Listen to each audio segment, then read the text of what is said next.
Welcome to scientist kitchen. আজকে আমি আপনাদের সামনে আবারও একটা মথুরা স্পেশাল বেদমি পুরি আর আলু সবজির রেসিপি নিয়ে হাজির হয়ে গেছি। এই রেসিপিটা আপনাদের সঙ্গে আজকে আমি শেয়ার করে দেখাবো। তো চলুন শুরু করা যাক আজকের এই রেসিপিটা।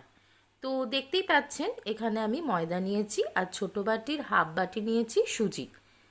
এই রেসিপিটা এমনই পুরিগুলো আর কি আপনারা চাইলে কিন্তু শুধু শুধু সস দিয়ে আর কি খেতে পারেন। দিয়ে দিচ্ছি জোয়ান, এরপর আমি এর মধ্যে অ্যাড করে দেবো কসৌরি মেথি। কসৌরি মেথিটা দিয়ে দিলাম। কসৌরি মেথিতে গন্ধটা কিন্তু অসাধারণ আসবে। দিয়ে দিচ্ছি এর মধ্যে এবার অল্প একটু সামান্যতম নুন। ভালো করে এটাকে চামচের সাহায্যে মিক্স করে নেব। খুব ভালো করে এটা মিক্স করে নিচ্ছি। এবার আমি এর মধ্যে দিয়ে দিচ্ছি সাদা তেল। সাদা তেলটা দিলাম ময়দাটা মাখবো বলে। আর এর সাথেও দিচ্ছি, সাদা তেলের সাথে দিচ্ছি ঘি। এখানে মোটামুটি 1.5 টেবিল স্পুন আমি ঘি ব্যবহার করছি। আপনারা চাইলে ঘি দিয়েও মাখতে পারেন, তেল আর কি অফ করতে পারেন, আবার শুধু তেল দিয়েও মাখতে পারেন। তো আমি এখানে শুধু তেল ঘি দুটোই ইউজ করছি, যাতে খেতে কিন্তু বেশ ভালো লাগবে। ভালো করে মিশিয়ে নিচ্ছি। এবার আমি অল্প অল্প করে গরম জল দিয়ে, হালকা গরম জল আর কি দিয়ে ময়দাটাকে মেখে নেব এবং 10 মিনিটের জন্য এটাকে কিন্তু ঢেকে রেখে দেব। তো কড়াই বসিয়ে দিয়েছি, দিয়ে দিচ্ছি এর মধ্যে বেদমির পুরি মানে পুরটা তৈরি করব। তো সেক্ষেত্রে দিচ্ছি 2 টেবিল স্পুন সাদা তেল। তেলটাকে গরম করে নিচ্ছি। এবার আমি এর মধ্যে, তেল গরম হয়ে গেছে, দিয়ে দিচ্ছি অল্প একটু হলুদ গুঁড়ো, দিয়ে দিচ্ছি এবার আমচুর পাউডার, আর দিচ্ছি 1 টিস্পুন গরম মশলা গুঁড়ো, দিয়ে ভালো করে মশলাটাকে ভেজে নিচ্ছি।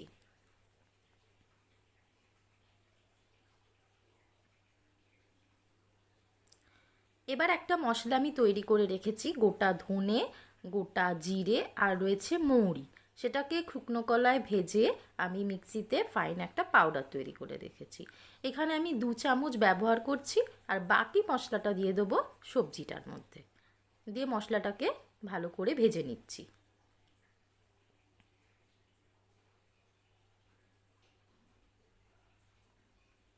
মশলা ভাজা হয়ে গেছে। এবার আমি এর মধ্যে দিয়ে দেবো বিউলির ডাল। শুকনো খোলায় বিউলির ডালকে ভেজে নিয়েছি, দেন ভালো করে ধুয়ে এটার একটা পাউডার তৈরি করে রেখেছি। তবে ফুল পাউডার নয়, মানে হালকা মুখেও পড়বে, দানা দানাও রয়েছে, এরকমভাবেই তৈরি করতে হবে। দিয়ে পুরটাকে আমি তৈরি করে নিচ্ছি।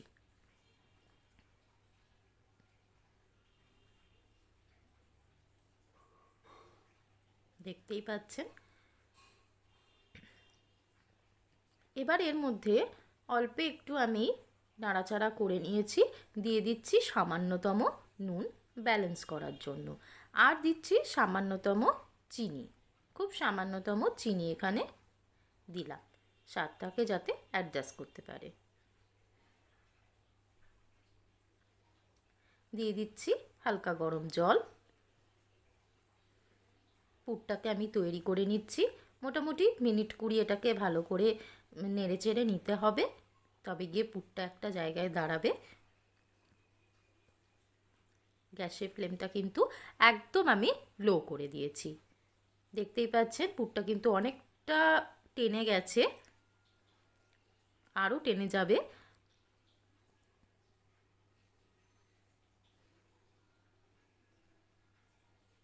দেখুন গন্ধটা কিন্তু অসাধারণ বেরিয়েছে। তো দেখুন পুরটা কতটা টেনে গেছে। আমি এবার এটাকে মানে পুরটাকে আর কি ঠান্ডা হতে দেবো, একটা পাত্রে নামিয়ে রাখবো, দেন ঠান্ডা হতে দেবো। তো এদিকে আমি তৈরি করে নিচ্ছি সবজিটা। সবজিটার জন্য কড়াইতে দিয়ে দিলাম সাদা তেল। তেলটা গরম করে নিচ্ছি।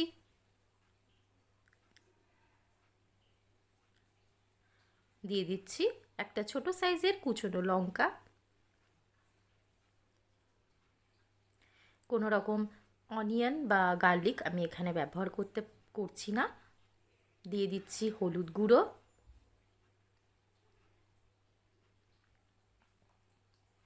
দিয়ে দেবো এবার জিরে গুঁড়ো, জিরে গুঁড়ো নয়, ধনে গুঁড়ো। ধনে গুঁড়োটা এখানে কিন্তু একটু মানে সবজিটা একটু বেশি লাগবে, দুবার দিলাম, মানে 2 চামচ আর কি। মিশিয়ে নিচ্ছি। এবার আমি এর মধ্যে অ্যাড করে দিচ্ছি 2 টেবিল স্পুন বেসন।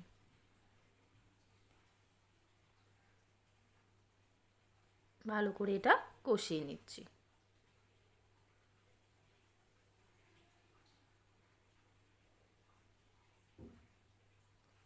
তো এবার আমি এর মধ্যে অ্যাড করে দিলাম, ভয় পাওয়ার কিছুই নেই, 2 বড় সাইজের টমেটো আর 4টে শুকনো লঙ্কা। তো এটাকে মিক্সিতে পেস্ট করে রেখেছিলাম, সেটা এর মধ্যে অ্যাড করে দিলাম। খুব ভালো করে কিন্তু মানে কষিয়ে নিতে হবে। দেখুন কালারটা কিন্তু চেঞ্জ হয়ে গেছে। গ্যাসের ফ্লেমটা একদম লো করে আমি কষিয়ে নিচ্ছি।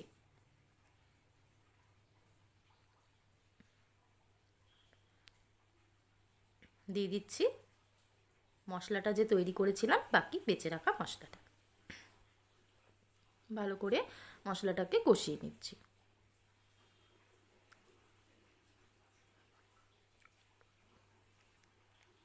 তো মশলা কষানো হয়ে গেছে। দিয়ে দিলাম সামান্যতম নুন,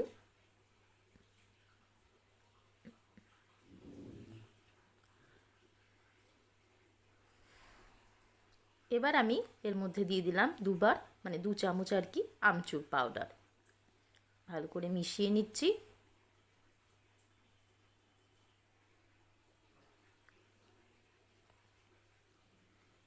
দিয়ে দেবো এর মধ্যে জল।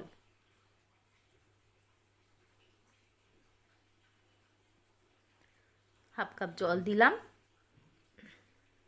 ভালো করে কষিয়ে নিচ্ছি।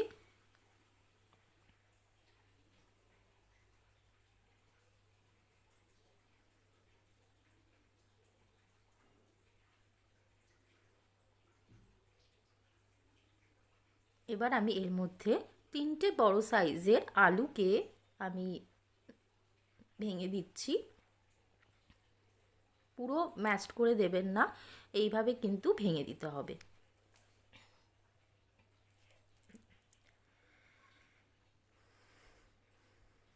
ভালো করে নেড়ে চেড়ে নিচ্ছি।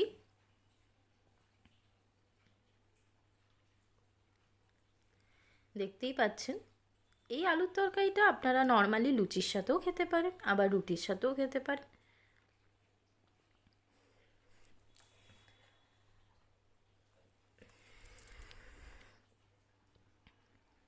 এবার আমি এটা ঢেকে দিলাম।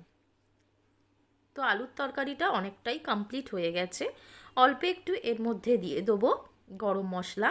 1 টিস্পুন মতন আমি এখানে গরম মশলা অ্যাড করে দিচ্ছি। মিশিয়ে নিলাম। এবার আমি এর মধ্যে অ্যাড করে দিচ্ছি কসুরি মেথি। আপনারা চাইলে কিন্তু কসুরি মেথির পরিবর্তে, মানে কসুরি মেথির পরিবর্তে না, কসুরি মেথির সাথে ধনেপাতা কুচোনোও দিতে পারেন। আমি শুধু এখানে কসুরি মেথিটা দিয়ে আমার রান্নাটা কমপ্লিট হয়ে গেছে, মানে আলুর সবজিটা। এবার আমি এটা গ্যাসটা বন্ধ করে দিয়ে ঢেকে রেখে দেবো আর কচুরিগুলোকে বেলে নেব।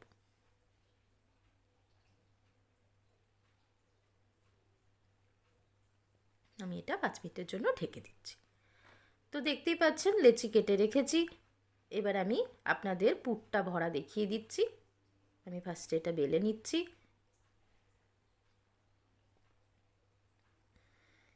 এই রেসিপিটা আপনারা চাইলে কিন্তু জলখাবারে কিংবা লোকজন এলে ডিনারেও কিন্তু পরিবেশন করে দিতে পারেন। তো মাঝখানে এই পুরটাকে রাখলাম, দেন বন্ধ করে দিচ্ছি। আর এমনভাবে বন্ধ করবেন যাতে বাইরে যেন পুরটা বেরিয়ে না যায়। সিল করে দিচ্ছি। এইভাবে আমি বাকি লেচিগুলোকে মানে লেচিগুলোর মধ্যে পুর ভরে নেব। তো ওগুলো হয়ে গেছে, এবার আমি আপনাদের বেলাটা দেখিয়ে দিচ্ছি। দেখতেই পাচ্ছেন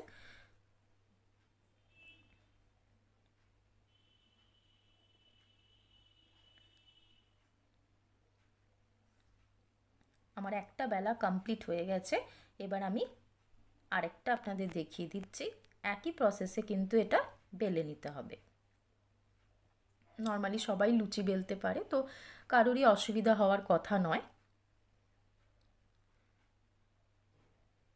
কড়াইতে তেল বসিয়ে দিয়েছি, তেল গরম হয়ে গেছে, আমি দেখে নিচ্ছি কতটা গরম হচ্ছে। তেল গরম হয়ে গেছে, এবার আমি একটা ভাজার জন্য তেলে দিয়ে দিলাম। মিডিয়াম টু হাই ফ্লেমে এটাকে কিন্তু ভেজে নিতে হবে। এক পিঠটা গোল্ডেন ব্রাউন হয়ে গেলে অপর পিঠটা আমি উল্টে দেবো। তো দেখতেই পাচ্ছেন কতটা ফুলে গেছে, গন্ধটা কিন্তু অসাধারণ বেরিয়েছে। আমার এই পুরিগুলো ভাজা কমপ্লিট, আমি একটা বাটিতে এটা তুলে নিচ্ছি। এইভাবে আমি বাকি পুরিগুলোও কিন্তু একই পদ্ধতিতে ভেজে নেব। আমি আপনাদেরকে দেখিয়ে দিচ্ছি।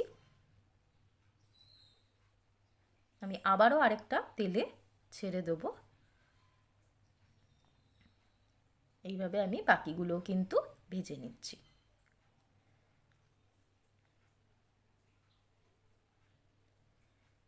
তো আমার এই বেদমি পুরি আর আলুর সবজির রেসিপি একদম কমপ্লিট। গরম গরম পরিবেশন করে দিয়েছি। অবশ্যই বাড়িতে একবার ট্রাই করবেন আর আমাকে কমেন্ট বক্সে কিন্তু লিখে জানাতে ভুলবেন না। তো অবশ্যই একবার ট্রাই করুন, সবাইকে করে খাওয়ান, আশা করছি ভালো লাগবে। আমি তো এখনই গন্ধে আর পাচ্ছি না, মনে হচ্ছে খেয়ে নিই। অবশ্যই একবার ট্রাই করুন, ভালো লাগবে খেতে। তো আজকের মতো এই পর্যন্তই। ভালো থাকবেন সবাই, সুস্থ থাকবেন। ধন্যবাদ।